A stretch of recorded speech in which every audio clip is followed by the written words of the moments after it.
I got terminated in front of everyone. No office door, no conference room, no conversation. Just a public announcement and a nod from someone I barely knew. After helping grow the company from a dusty corner suite into a $30 million operation, that was it. My name is Graham Weston. I spent 9 years building something I believed in. I was not just managing revenue, I was nurturing people, building processes, solving problems no one else wanted to touch. I did not see myself as irreplaceable. I just thought what I did mattered. Turns out it did until it did not.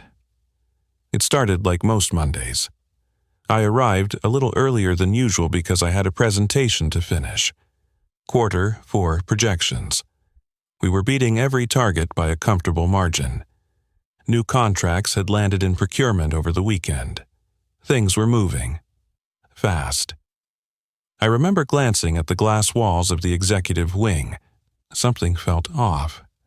Subtle, but present.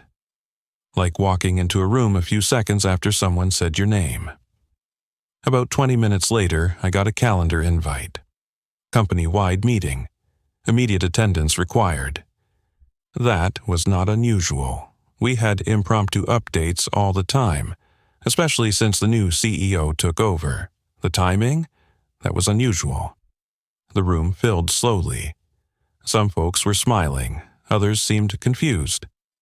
I saw a few directors whispering across rows. Our new CEO stood at the front, flanked by the general counsel and someone from HR I had not met before. That was my second clue. The CEO tapped the mic, looked around and said, "Thank you for being here on such short notice. Today, we are making changes that will align our structure with where we are heading as a business." It was the kind of sentence that sounds like nothing and everything at once. Then he said my name. He did not thank me. He did not acknowledge my work. He just said, "As of this morning, Graham Weston's position has been made redundant.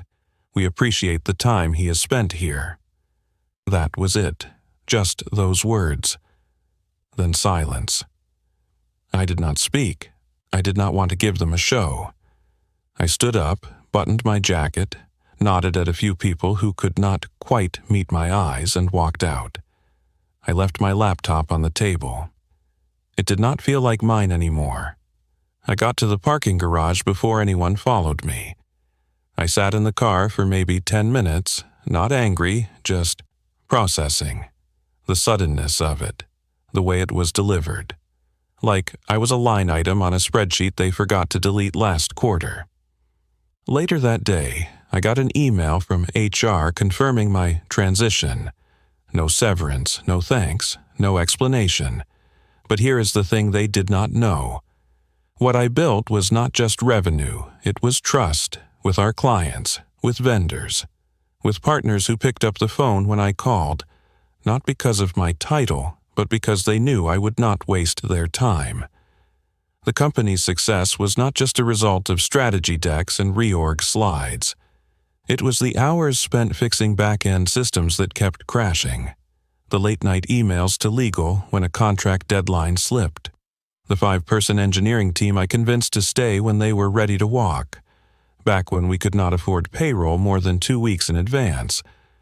I still remember when we were scraping together capital from small investors, just trying to hit our first $1 million in revenue. I pitched in with tech documentation, even though I was not technical. I joined onboarding calls with clients who needed reassurance that we were stable enough to handle their accounts. I did it because no one else was stepping forward, and someone had to. That same year, I helped negotiate a vendor deal that saved us close to $400,000 annually. No one noticed then, but when those same savings got us through a tight fourth quarter, people took credit. I stayed quiet. I figured the win was shared. The CEO they hired last year came from a large consumer tech brand. He liked phrases like disruption and optimization. He talked a lot about culture, but you could tell he saw people as pieces in a machine. That was fine. I had worked under harder personalities. But over time, I started noticing shifts.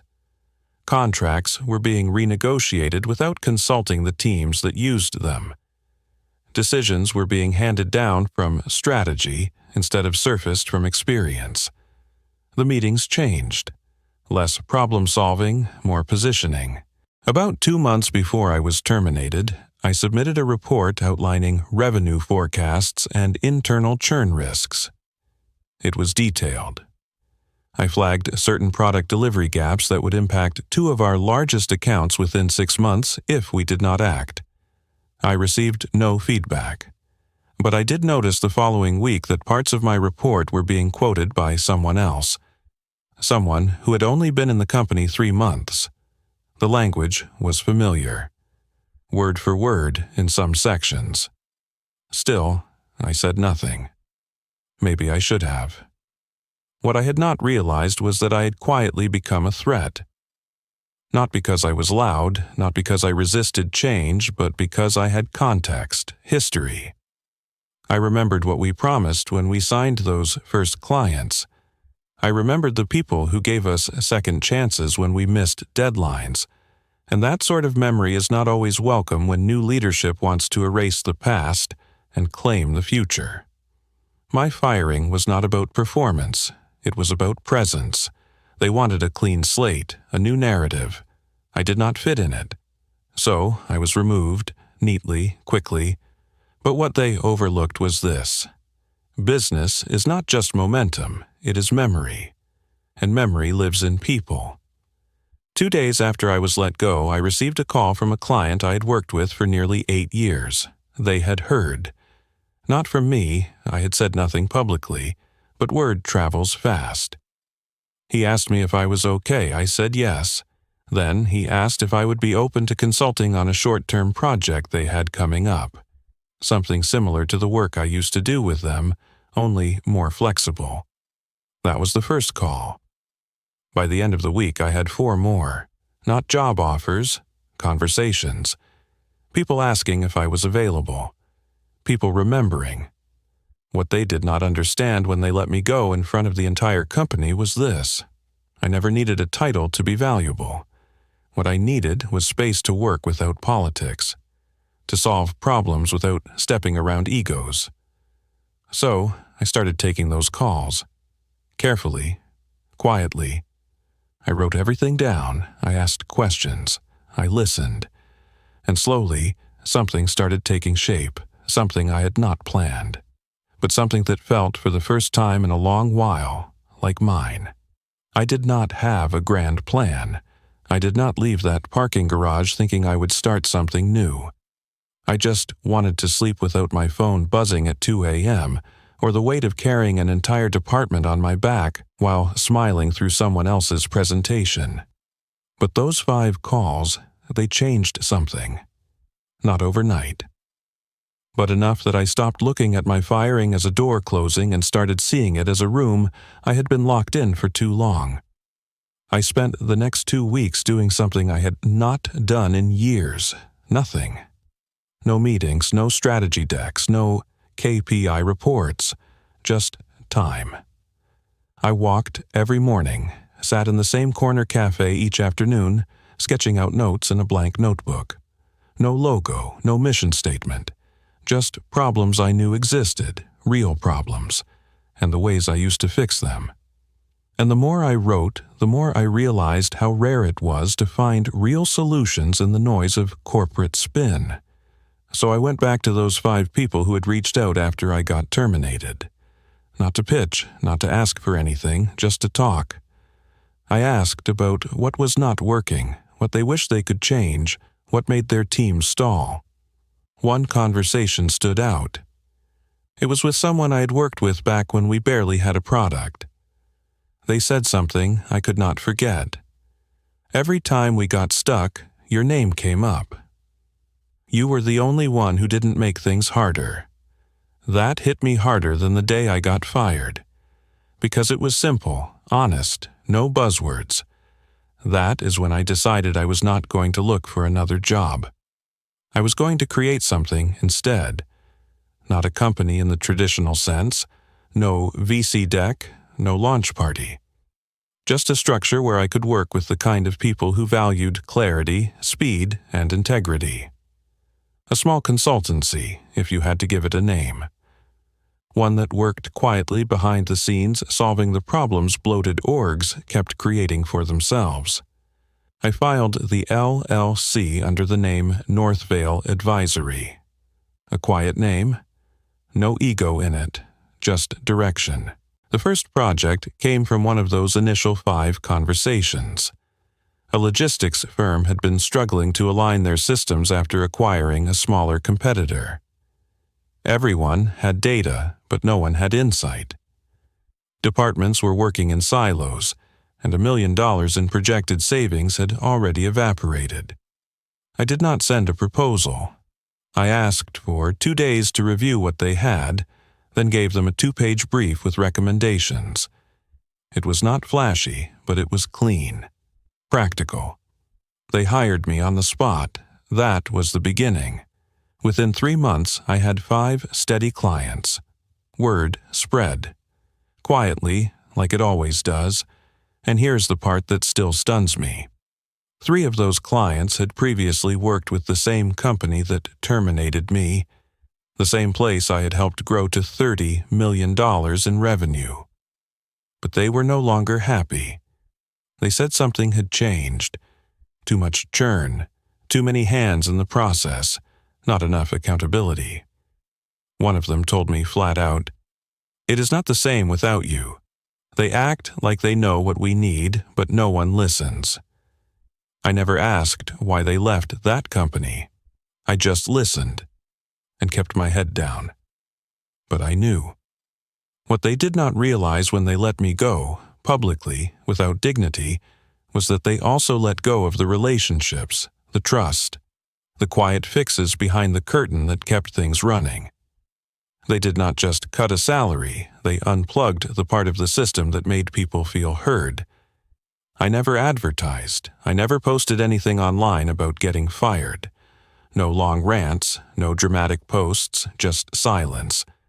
And that silence made people wonder. And when people wonder, they talk. And when they talk, the truth shows up, piece by piece. At the 6-month mark, Northvale had enough demand that I brought in someone I used to mentor years ago. A sharp systems thinker, quiet but exact. We worked well together because neither of us needed the spotlight. We just wanted to fix things. We kept things lean, no offices, no layers, just real conversations and clean execution.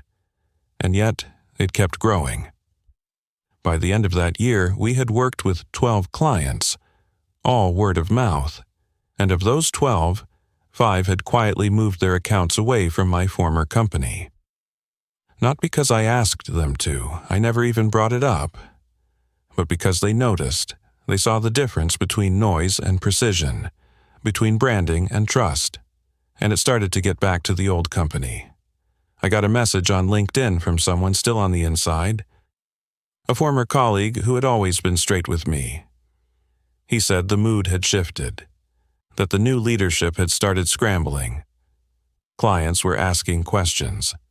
Revenue projections had dipped. There was talk of another reorganization.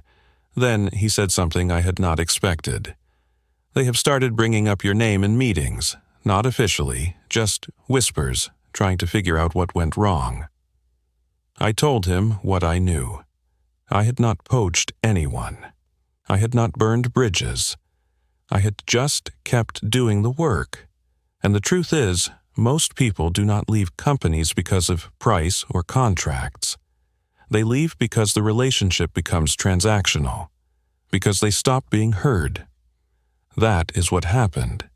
They turned a service business into a spreadsheet. I kept mine human. And that difference, quiet as it was, created a shift. But here's the part that matters most to me. I did not want revenge. I was not out to humiliate anyone. My firing hurt, yes, but it also freed me. For years, I had worked under someone else's ceiling, watched my ideas get diluted, my words repackaged.